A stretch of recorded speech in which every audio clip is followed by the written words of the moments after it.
Hello everyone, welcome from the Leica store Amsterdam. Today we're going to talk about the Leica Q2 and our NiSi filters together to get the most from the camera. I'm Martijn Kort. Oh, let me cancel my own audio.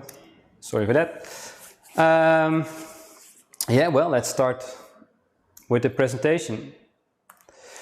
I'm Martijn Kort. I'm an architecture photographer and fine art photographer from the Netherlands. Occasionally also do landscape photography. Once started 11 years ago with only landscape. From there, with the camera I had, which was a very basic DSLR with a very limited dynamic range, I started first using filters to get the most from the camera. From there I built up to my interest in architecture. I started photographing more and more buildings. Then I came across the beautiful black and white photography, and that really got me started into the fine art photography world. Last year I won the prize from Architecture Photographer of the Year by the One Island Photo Awards, and in 2018 I was a finalist at Hasselblad Masters, which I'm very grateful of. And I'm working together with Zeiss and NiSi, Peak Design, and occasionally I work together with Leica. Last year we did a couple of workshops and I dove into the world of the Q2, which was a very pleasant surprise. And let's talk about the Q2. So where are we going tonight? Start off with a little bit of inspiration. Then I talk about NiSi, why I chose NiSi. I've been using a lot of different brands through the years. And NiSi really excels in the different areas of the things I think are important for filters.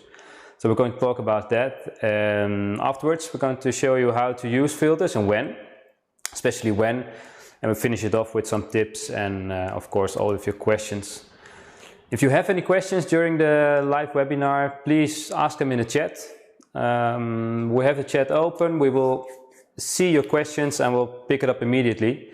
Don't wait till the end. If you have something to ask, just ask and we'll try to make it work. So before this one, let's start off with a little inspiration, just a small recap from some of my images.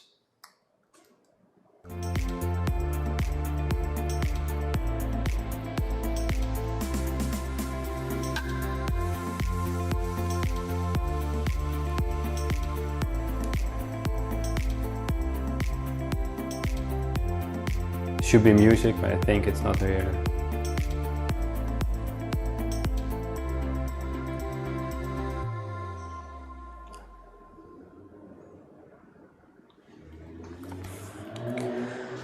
Everything you saw, that was made with the use of filters, and it really extends the possibilities of the camera.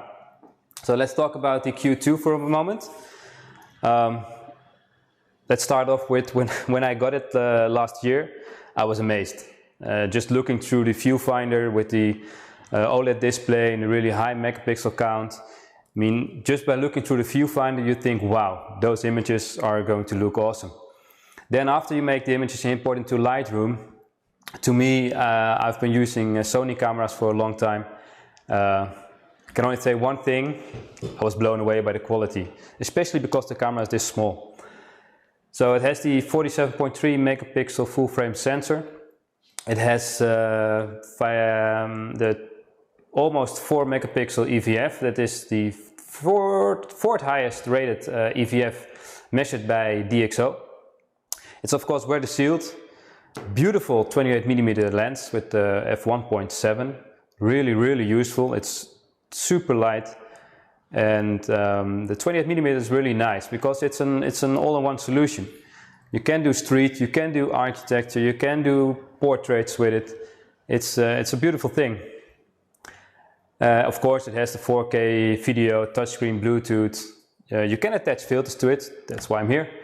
And of course, it works very well with the Leica Photos app. And what I like the most now with the version number 2 on the firmware, it's at the back of the screen works way better. I mean, you can now touch the screen, change your settings, change your ISO, change your shutter speed, all that. It's just a big improvement.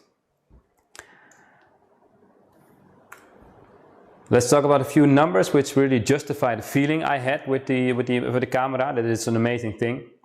The color depth is 26.4 bits. It's even more as the Hasselblad. The Hasselblad X, what is it, 1D50C. That's why the camera is so suited for portraiture. But I don't do a lot of portrait work. So I was thinking immediately, it's beautiful for landscapes. It's beautiful for cityscapes, especially at dawn or at night, when you have all the vibrant colors in the city going on. This camera can capture it beautifully. But then the dynamic range is stated to be limited. And I don't agree with that. It's 13.5 EV at ISO 50. What does it mean? What is dynamic range? Dynamic range is everything you can see between shadows and highlights. Our eyes, if you do it in dynamic range, we can see about 20. And the most high rated cameras can capture 15. So there's always a difference between what we see with our eyes and what our camera can capture. The Q2 has 13.5, and like I said in the reviews, people say that it's limited, it's not up to par with the best cameras. But I disagree with that, because sure, it has limitations, but you can overcome the limitations by using filters, for instance, or use bracketing. I mean, 11 years ago when I started out with the Nikon D3100, I had only 11.3 EV. So that was ridiculously low in terms of the 15 we see now, or the 13.5. But if we use filters and we reduce the dynamic range of the scene in front of us, we can capture beautiful images any time of day. So it's just, you have to know the limitations of your camera, and you can overcome them, and I'll show you how. Because if you overcome them, you can get so much more rewarding images from the little camera. In one word, it's simplicity, what I can say about the Q2. I mean, it's a really small and powerful camera. It's photographing with a fixed focal length was, at first I thought, I'm not sure what I think about it, but working with it, it was just a pure relief, because you start working more, you start working for your compositions, you start moving around looking for different compositions instead of staying in one place and changing lenses. It's what I would normally do. I'm shooting with primes all the time, and I will change my prime between a 25 or a 40, or switch to the 85 and walk around. But the time you take to change lenses is now time used to find different compositions. So it's really rewarding to work with just one focal length, which you can't change. That said, you can change it digitally. So you can change to the, 45 and 75 millimeters in camera as well. So you have multiple options. And yeah, so for me, it's really just about simplicity, getting back to basics and capturing the shots that you like. So if we continue into the filters, what can we do with the filters? What can they do for your photos? Let's just start with a couple of examples before we dive into how we do it. To start off with, the most simple one is a CPL, circular polarizer filter. I think everybody will know what it is. A polarizing filter is the same as you have in your sunglasses. It takes away the reflections. And in this photo, you can really see it. It's just have a look at the houses in the middle of the frame with the red roof and the white ones, and the windows. The windows on the top are black. At least you can see through them. If I load the next photo, this is with CPL. If you load the next photo, you can see that the sky is reflecting into the windows. And now they're asking attention from the viewer, because the contrast between the windows and the house is higher than if you can see through them. So it's asking for attention. So your eye will move up in the photo. I didn't want it in this case. I want the eye to stay low to the moving boat. So with a CPL, you can remove the reflections. And the same with the water. You can remove reflections from the water or any shining object. So that's the most simple filter we can use. Then the next one is a gradient filter. said, I will go in depth later on, but the gradient filter is just there to equalize, or reduce actually, the dynamic range of the scene in front of us. So in the top it's dark, in the bottom it's completely clear. And as you can see in the two photos, on the left, that one is what you would normally take during sunset or sunrise. It's the same. Your camera will expose for the bridge, or could try to expose for the complete scene. But because the complete scene is such a high dynamic range, the highlights will be blown out, will become white. You can expose for the highlights, but then your shadows will turn dark or black. With just a simple filter in front of the lens, you can reduce the dynamic range from the sky in the foreground, and you can bring the exposure from the sky down. That way, if you expose for the complete image, the image will be like the one on the right. So just a simple solution to, well, if you're shooting around sunset or sunrise, to 90% of the problems that you will encounter. Here's another example. We have the houses at the Zaanse Schans, very famous Dutch spot, not so crowded at the moment, I guess. Yeah, here the same, you have the gradient filter in front to reduce the exposure of the sky, and we used the CPL to enhance the reflection in this case. On the left one with the houses, the sky was completely blown out without the use of the gradient filter. And the one on the right is really interesting because the gradient filter, you can also use it the other way around. I mean, the houses were really bright and the dark sky of the night was relatively dark. So I used the filter the other way around to reduce the highlights in the houses on the foreground. Furthermore, I used a special filter, the night filter, to reduce the light pollution, the orange pollution, and to enhance the night sky, in this case the northern lights. This image is actually taken with the Q2. It's amazingly sharp, it's razor sharp. It's really, I'm blown away by the quality again. In this case I wanted to make really a calm scene. So I wanted to reduce the movement of the water in front, and it was around sunset. There were a few clouds in the sky, and by reducing the shutter speed you can capture the motion, or in this case you can almost eliminate the clouds because they are moving. And I'll show you later on in depth how we do it, but this is just a possibility with the filter. You can create very eternal looking images quite easily. It's also really nice, in Paris. One on the left without filters, the one on the right, of course, it's edited and with filters. But you can see that the place is, well, not really crowded, but there are people moving around over there. And I didn't want the people in my images. So there's two things you can do. You can wake up very early at 6 AM. It was in the summer, so probably it will be... Then you have the place all to yourself. But the sun position wasn't good for the photo that I wanted to take, because the sun was shining from the side on the arch, and that's not what I wanted. I wanted to have the light hitting the front of the building, so I can have it. So I can create a depth in black and white by adding a gradient to it, to the darkness inside. So the solution for that is to expose for a longer period of time. Everything that is moving in the frame, which is not static, will be gone after several minutes. So if there are people moving, it doesn't matter. After 3 minutes you won't see them anymore in your photos. So that's another thing what's really nice about using the filters.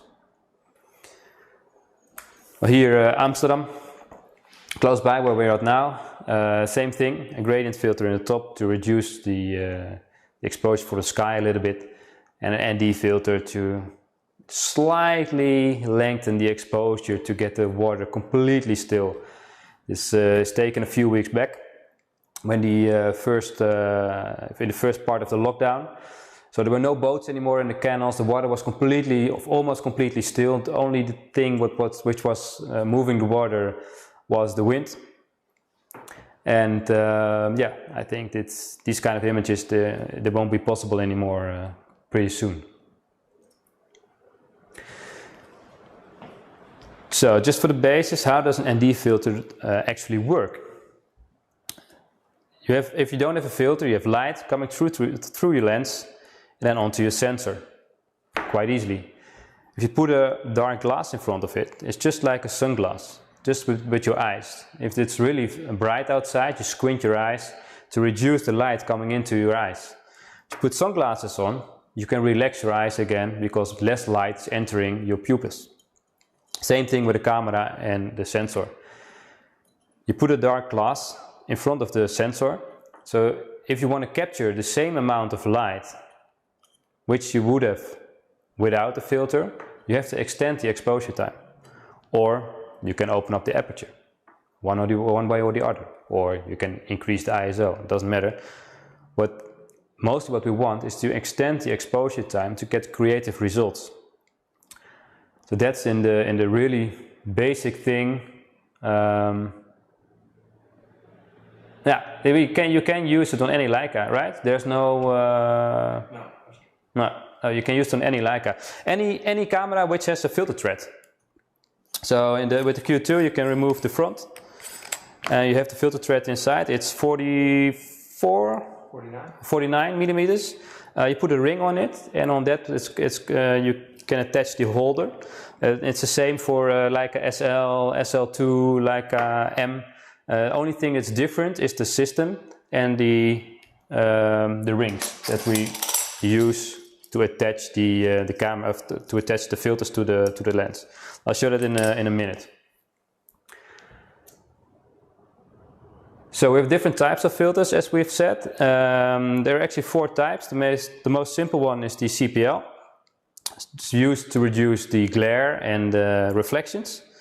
Then we have our gradient filters, and there we have a couple of different options. We have they're all gradient filters. They all go from dark to clear, but the way they transition from dark to clear is different. You have a soft one, which goes really gradually, then a medium, it goes a little bit faster, and a hard. A hard edge is really a straight edge from clear to dark. And there are different uses for that. So in a city environment, I would use a medium or a soft gradient filter. And for instance, with an ocean, with a clear view of the horizon and nothing it's protruding through the horizon, you can use a hard edge. But the most common one used is the medium gradient filter, because if something is going through the horizon, it will be darkened, but it will be darkened gradually, and so you won't see a hard line in your photos. Yeah, what's another question? Oh, I know I like a Q, and there's a limitation of 2 minutes. Yes, that's correct. Let's pick up that straight away. It's the same with the Q2. You have a maximum shutter speed of 2 minutes. I will show you later on how we do it, but we can do it now as well. You put the camera on 1+, and then you can choose your shutter speed. So in the Leica Q and the Q2, it goes to 2 minutes maximum. You can use the T as well, and I tried, but it won't go beyond 2 minutes. It's just a limitation from the firmware. On the SL2, you don't have that. You can go for 30 minutes, 2 hours, whatever you want. So that's the limitation of the camera. But still, and I will show you that in a couple of slides, for the types of long exposures that we're going to, that are possible, let's say, 2 minutes is not really a limitation. It's 2 minutes. Most of the long exposures are below 2 minutes for the things that we would like to make. I mean, if we're in a really busy place, a busy square, for instance, then sure, you might want to use 5 or 6 minutes. But there are also other options. If you know your way around Photoshop a little bit, what you can do is take 2 or 3 photos of the 2 minutes and then stack them together with a median stacking mode. And then the Photoshop will check between each photo where is something that isn't there on the other photo. And if there's a difference in those 2 parts, it will cancel the part where which is shown once. So if there's a person standing in one photo on a certain position, and the other photo, or the 2 photos or 3 photos, there is nobody, Photoshop will automatically cancel that person. It will be gone from the photo. So In that way you can, even with Photoshop, you can make the same kind of photos as you would have with 2 minutes or with 8 minutes, for instance. But the times you use more than 2 minutes are pretty limited, so that's not a big problem. Yeah, the noise reduction is the same thing. That's correct indeed. On the Q and the Q2 you have the long exposure noise reduction going on, which means that what the camera does, if you take a photo, for instance, for 30 seconds, it starts from 2 seconds, I believe. If you take a photo from 30 seconds, the camera will expose the photo, 30 seconds, and then you will see on the screen long of a noise reduction in progress. What it will do is it will take another photo of 30 seconds, but without any data, so it will be black screen. But because the shutter is open for a longer period, the sensor will get warm. You can have hot pixels. It's not necessary that you have them, but it could be. On the dark frame, the camera finds those hot pixels because they are red, green or blue.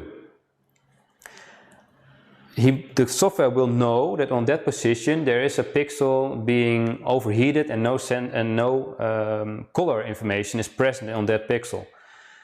Then it will take from the photo that you took from the 30 seconds, it will take a nearby pixel and place it over it. So you have no problems with the noise in the photos.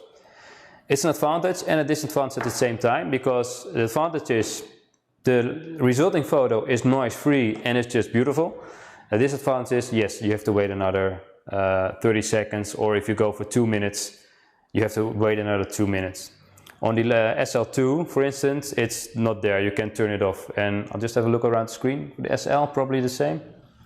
No, SL2. It is also noise reduction? Yeah. Or you can, yeah, okay, yeah. So in the new firmwares, hopefully they will remove it sometime, but if you think about it, what does Leica want from the camera? If you make a photo with a Leica camera, Leica wants it to be the best photo possible. So that's why they won't give you the option to turn it off, I guess. But still, it works. And well, yeah, what I always say, same with long exposures. If you take long exposures from 6 or 7 minutes, you're standing there waiting for the photo to be finished. Just enjoy the surroundings. I mean, yeah, okay, it can be 2 minutes extra, but you can have 2 minutes enjoying the surroundings. So back to the type of filters, then you have also a special category. There's the night filter. I don't have it with me right now, but the natural night filter. What that will do is it will take the light pollution away from your photos, and especially the orange glow. In a lot of old places, same here in Amsterdam as well, they are switching to LED lights more and more, but the older lights are transmitting a lot of yellow light. It's better for nature, it's pleasing to the eye, but it's terrible for our photos. I mean, if you go in the city and take a photo at night, you have all the orange glow. That filter will cancel the orange glow. It will take away a certain frequency band of that orange light, and it will be just white. So your photos will be much clearer and less prominent light pollution. It also cuts through the haze a little bit more. So if you're on a high vantage point and you look down to, for instance, a city, you also have the horizon haze. It cuts down to it a little bit, so it's making your images more clear and more pronounced. And at the same time, it darks them a little bit, so you have to expose for probably a half a stop more. But yeah, that's it. And then in the special category, you also have the drone filters. If you're photographing with drones or filming with drones, the ND filters and the CPL filters are, in my eyes, a must-have. Well, then we have explained a little bit what they are, and now we can see what they do to our photo. I have 4 options here. It's every time from the same position. The first one is no filters attached. Just let the camera automatically expose it from f11, and this is what the camera gives us as the resulting image. It's a fine image, but I want more from it. You know, the sky is pretty light, the trees are pretty dark, foreground is relatively dark. It's dark water as well, but still. It could be a little bit better exposed. So first of all, I wanted to make the sky a little bit more blue and give the few clouds that were there a little bit more presence. That's why I used the polarizing filter. It will not only cut through glare and reduce the glare from your photos, but it will also enhance the sky. It will darken the sky a little bit more and will make it a little bit more blue.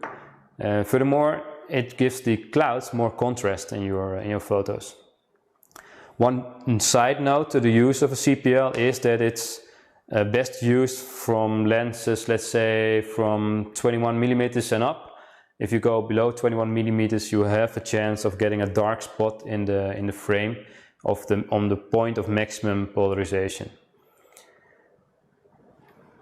But then you have still, as you see in photo 2, the sky is a little bit darker, but then you have still the foreground or the trees, you still have them a little bit dark. So I also added the gradient filter.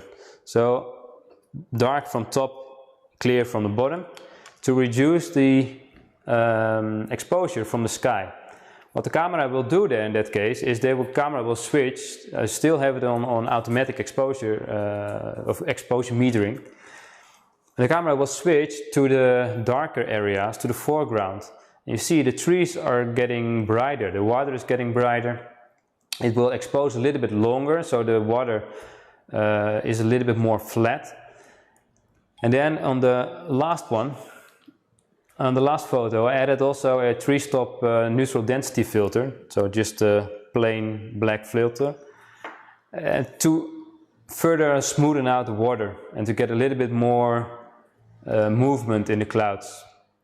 So you see from left to right, just with a few simple steps, we can a completely different photo. If it's better or not, that's personal taste, but it opens up way more possibilities. I mean, the one on the left, it could be taken with an iPhone as well, and the one on the right, definitely not. So that's really nice. So have a look on in the chat. Can we turn off noise reduction? Well, that depends on the Leica you have. As said, on the SL2, you can turn it off from the camera menu. On the Leica Q, Q2, M, you can't. You just have to wait a little bit. How to eliminate overexposure, sorry, when you take long exposures during the night. That's the thing, you can only overcome that by use bracketing. Because if you do it during the night, the points of the lights will be way lighter than the dynamic range you can capture. So if you expose, what I normally do, I expose for the surroundings to get a well exposed photo with blown out highlights from the street lights, and I take another shot especially for the street lights, and I merge them together in Lightroom or Photoshop.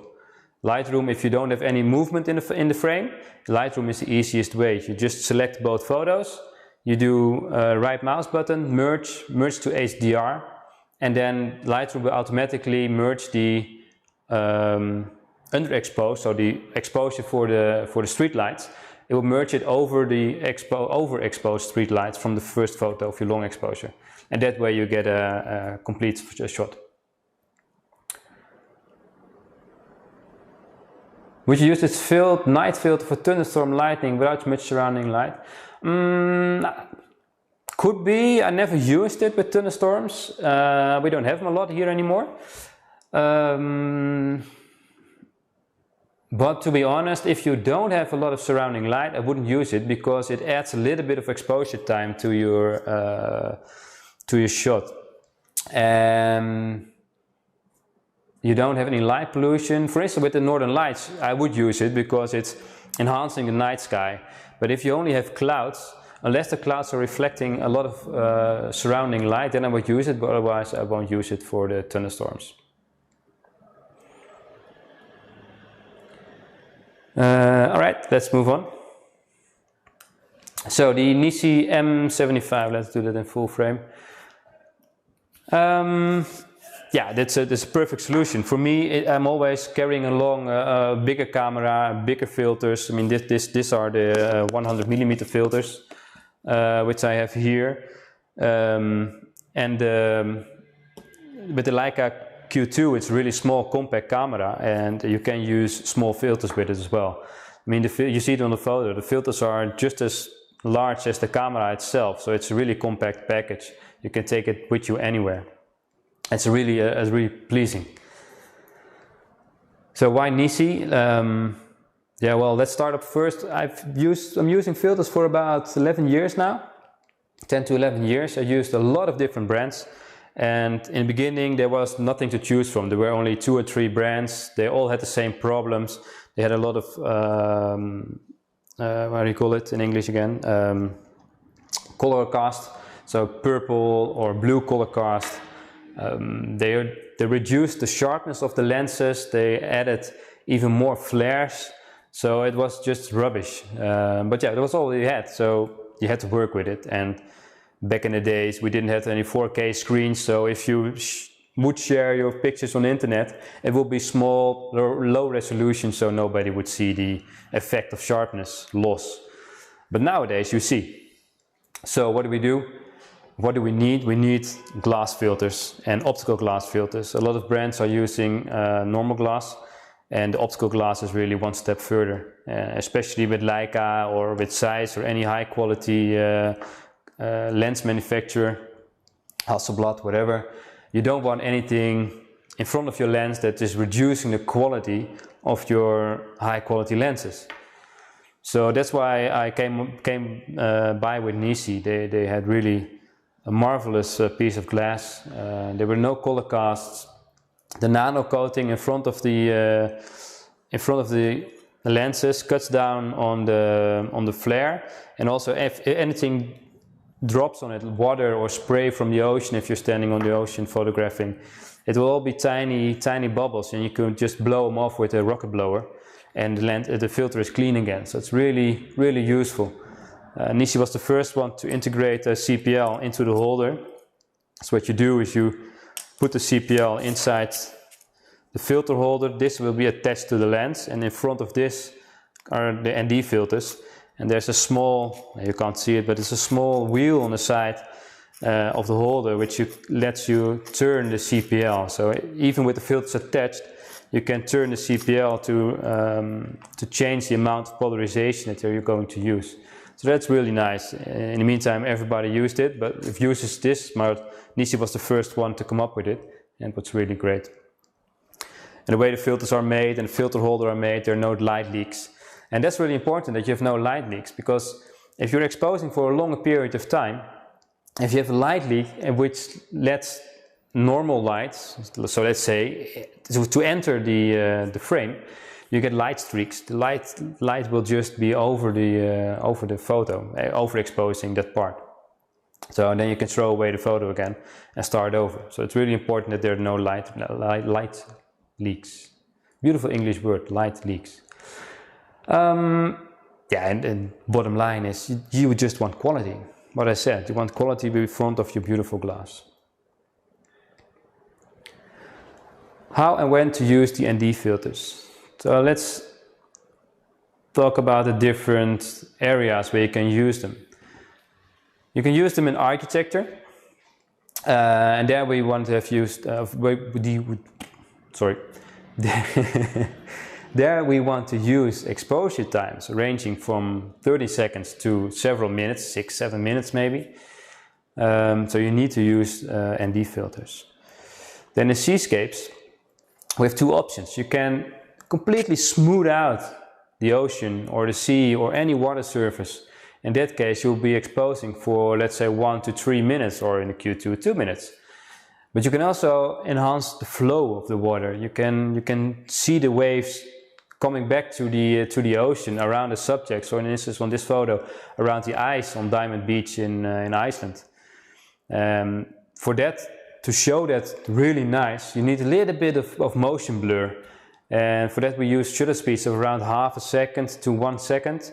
So we have to use most of the time a 3 stops ND filter to be able to use that exposure time. Then if we photograph a waterfall, it's the same with photographing an ocean. You can enhance the movement a little bit, so it's not static falling, but just with a little bit of motion blur in it, and then you take again you take 1/2 to 2 seconds. But you can also, like on this picture, really smoothen out the complete water. I didn't just took the picture like this because I wanted to smoothen out the water, but it was really crowded. So I took a shutter speed of, it was 2.5 minutes from my head, to eliminate all the people moving around in front of the waterfall and to get my composition that I wanted. Landscape, cityscapes, yeah, you can do anything. The most importantly is the CPL with the gradient filter. And then it's up to you what you want to show. You want to show movement in the water or in the traffic. You want to have light trails, for instance. You want to show some movement in the clouds. All those options are giving you different shutter speeds. Okay, let's go to Marika. If you tried format high-tech, yes, I used them. I switched from format high-tech to NiSi. I was using the resin filters. That's a high-quality plastic. But yeah, it's probably, as the name suggests, plastic and glass are two different things. And the plastic was just giving a lot of light blue cast on my pictures. And the Firecrest Ultra filters are a little bit better, but they're still turning a little bit towards the blue side. I've looked at Joel's pictures, for instance, and straight out of camera, Joel uses them. Straight out of camera, they still have a little bit of a light to purplish color cast on it. The same with Lee. Lee is even worse. Lee is really having a lot of problems with the color cast, even now. And for me, it's really important. Even if I transfer the images from color to black and white, it's still important for me to capture the colors as they are, because that way I can enhance them in black and white as well. Yeah. And they could try Starscape with Q2. No, for the simplest reason, because I had it last summer, and if you want to have good starscapes in the summer, especially with the Milky Way, you have to get up at 2 in the morning. And at that time we had to prepare for the workshops and all kinds of things and figure out if it was pleasant to work with the Q2 and the filters, and it really was. But the focus was on normal cityscape and that kind of thing, landscape a little bit. I've talked about it in the chat because I had multiple questions about this with the Q2 to start shooting stars. Thing is that if you turn up the ISO, normally what I would say, if you start photographing the Milky Way, start off with ISO 3200, 20 seconds and f2.8 for instance. Well, this beautiful lens has a 1.7, so it's even better. And then you could go to around 10 seconds, but still anywhere near the 3200 ISO. Thing is that at 3200 ISO, you only have 2 or 4 seconds limited exposure on the Q2. So I'm not sure how those pictures will turn out if you are getting the Milky Way or not. The stars for sure, but the Milky Way I'm not sure. I haven't tried it yet. Upcoming firmware, yeah, I don't know. I will look around the screen. No, nobody knows. What I would suggest, email Leica. Everybody email Leica. Ask them to remove the limitation on the shutter speed, and maybe they will.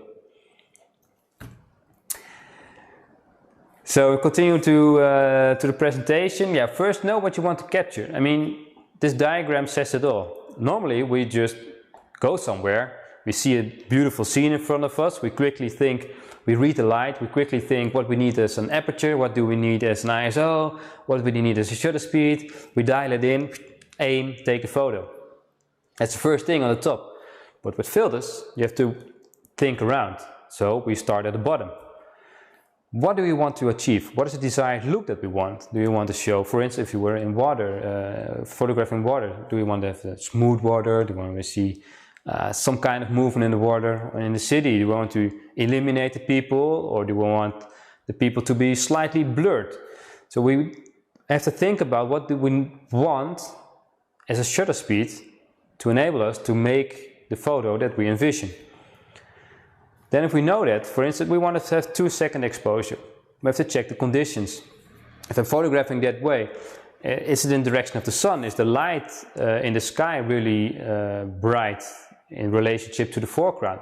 For instance, here in Amsterdam, it's now in the evening, and if we want to have the photo from the houses, from the canal houses, the sky will be way brighter as the houses, but I want to expose for the houses. So what can we do to overcome that? Is to use the gradient filter to bring down the shutter of the exposure from the sky.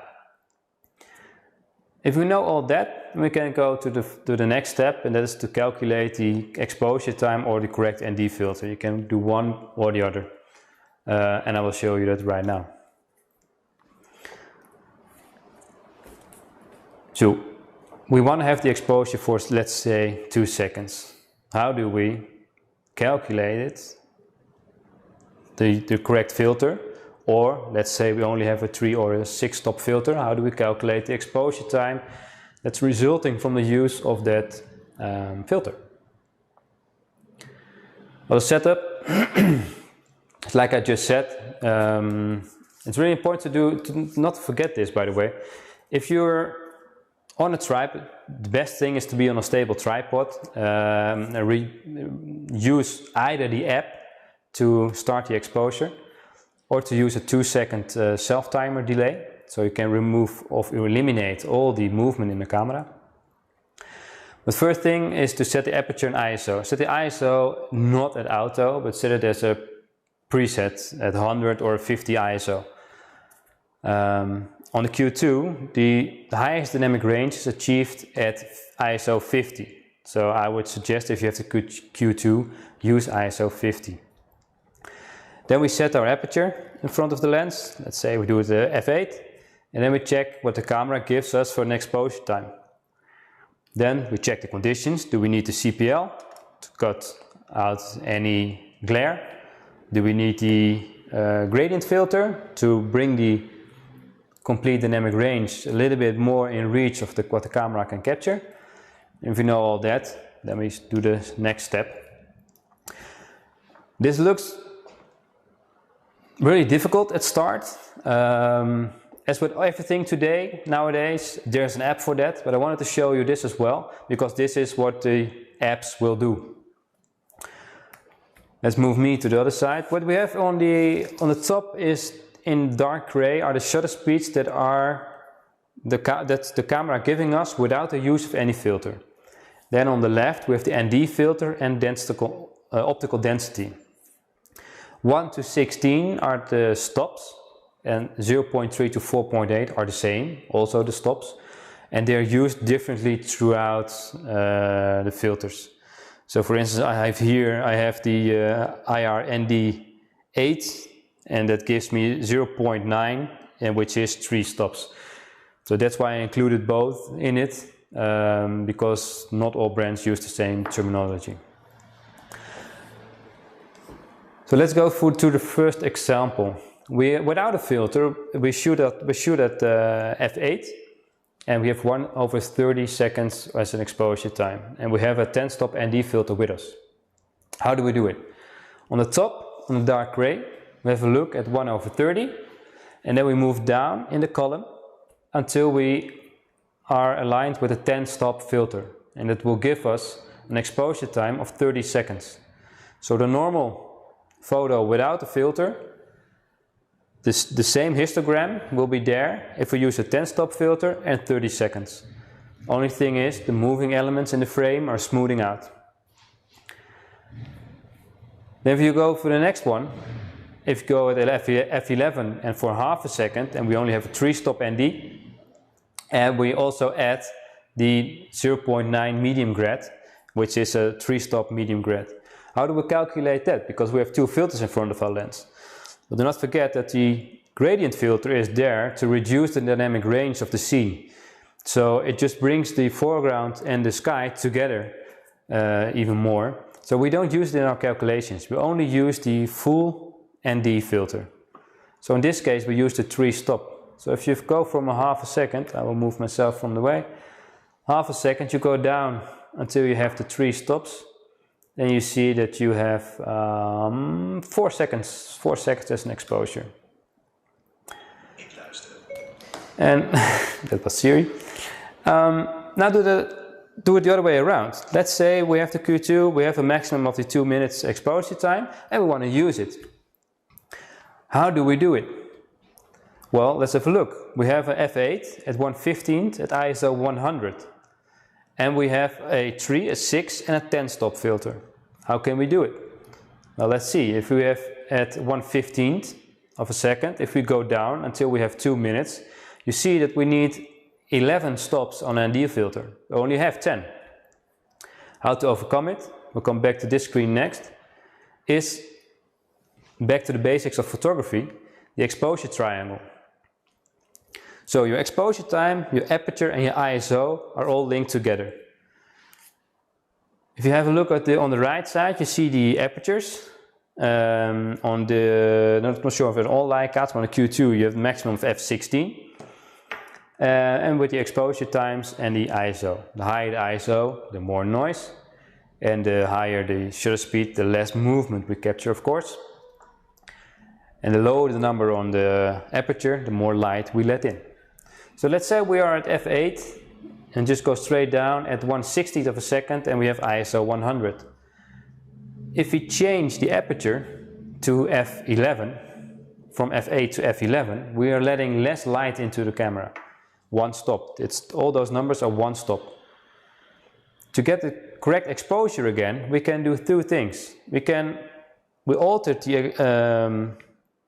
the aperture. And now we can alter either the exposure time or the ISO.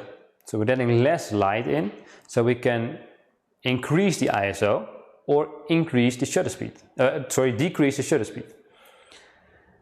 So if we were at f8 at 1/60 and we only want to change the shutter speed, when we go to f11, we have to go to 1/30 on the shutter speed. That way we still have the same amount of light falling onto a sensor, but with different settings. If we go back to this one, we needed 11 stops for the 2 minutes. We only have 10. So the 10 minutes of the 10 stop filter will give us an exposure time of 1 minute. We are at f8 ISO 100. What can we do? We can decrease the ISO to 50, which will give us a better dynamic range on the Q2. And that way we can expose for the 2 minutes. If you have the Q, the old one, it goes only to ISO 100.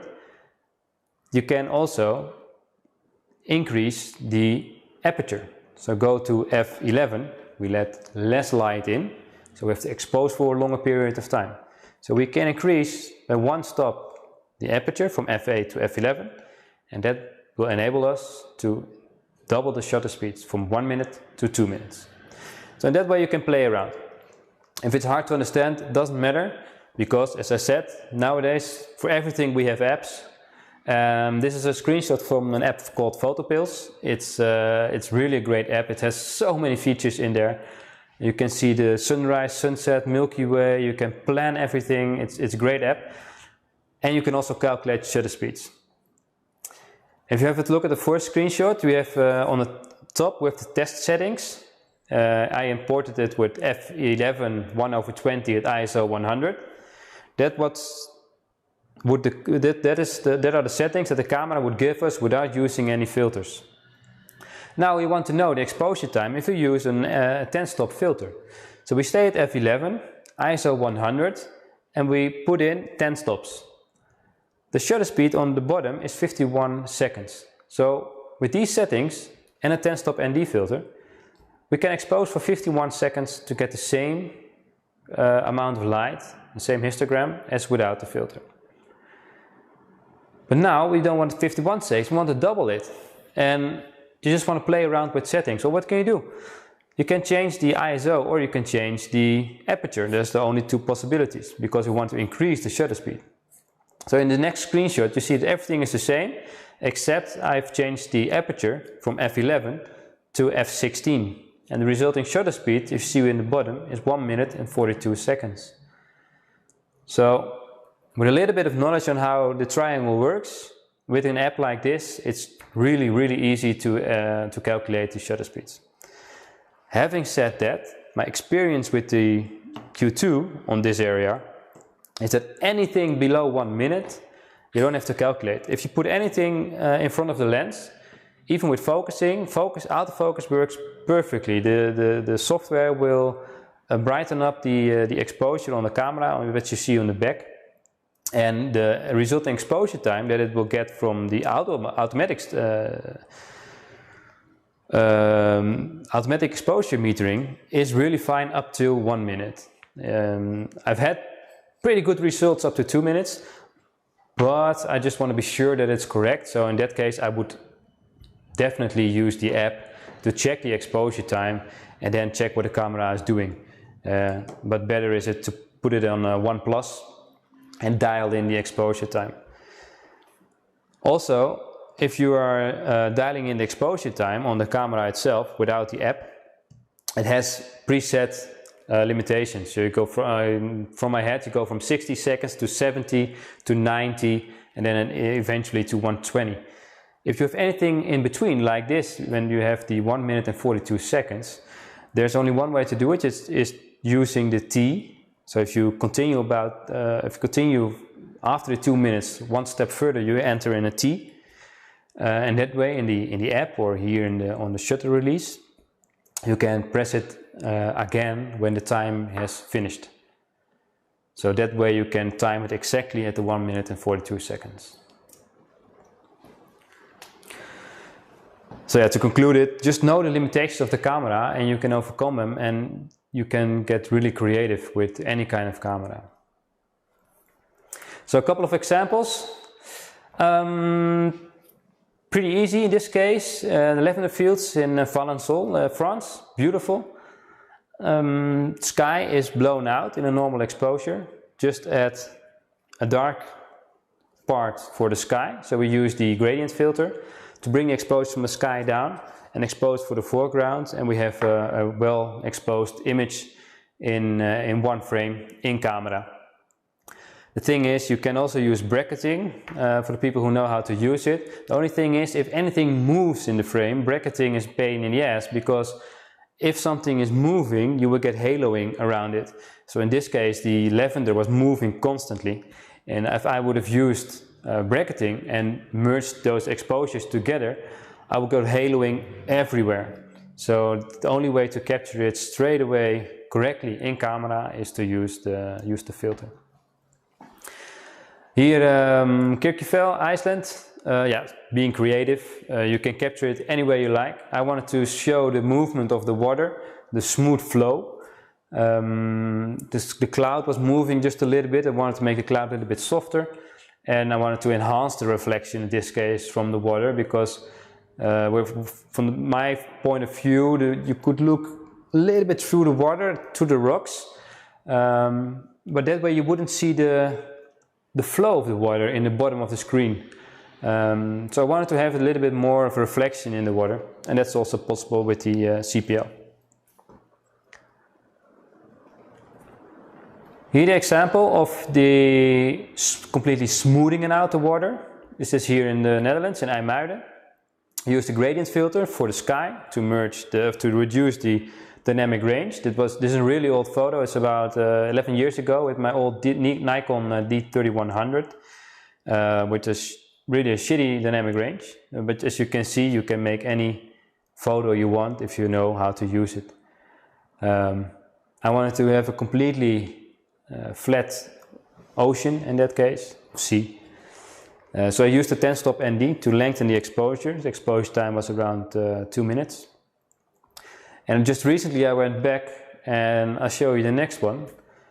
Here we can capture the dynamic of the ocean. It was during a very strong winds, so the waves were crashing into the rocks.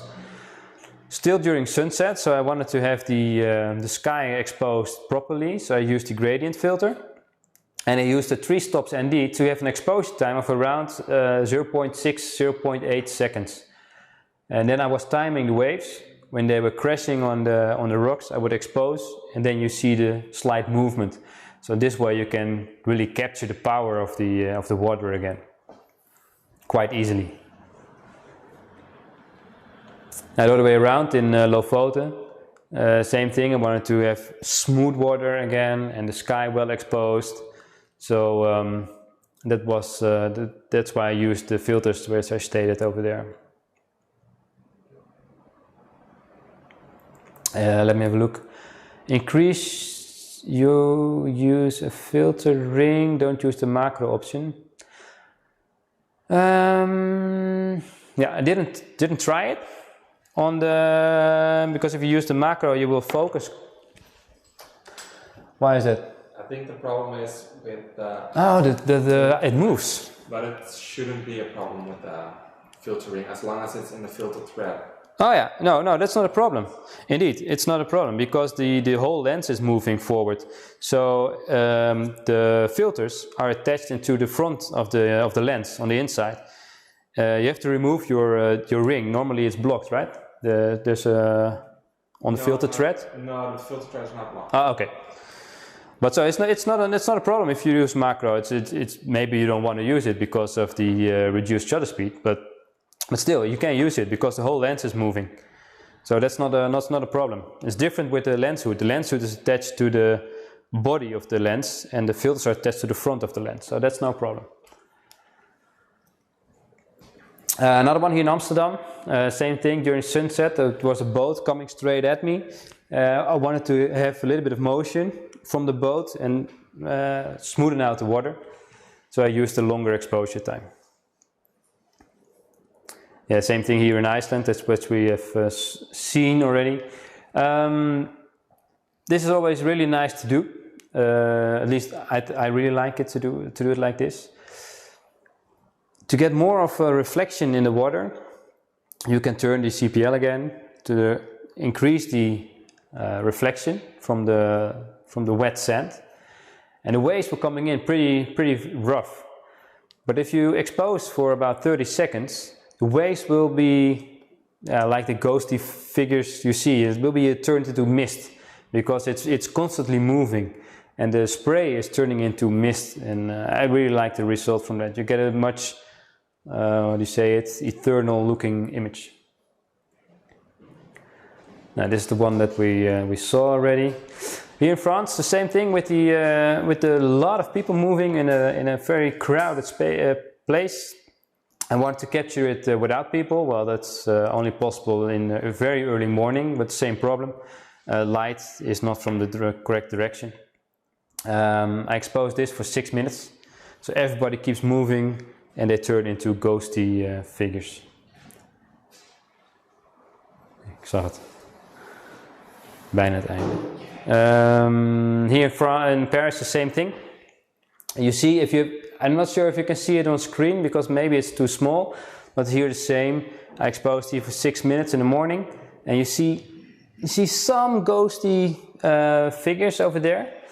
But because of the long exposure, they're pretty much all eliminated, and you finish off with an empty square. So that's really nice to do. Last one here from Amsterdam, same thing. Exposing for the foreground, the sky was blown out, so reducing the exposure for the sky with a gradient filter gives you a perfect exposed image. Well, a few tips. The exposure, rather underexposed than overexposed. I mean, highlights are blown out wide, you can never recover them.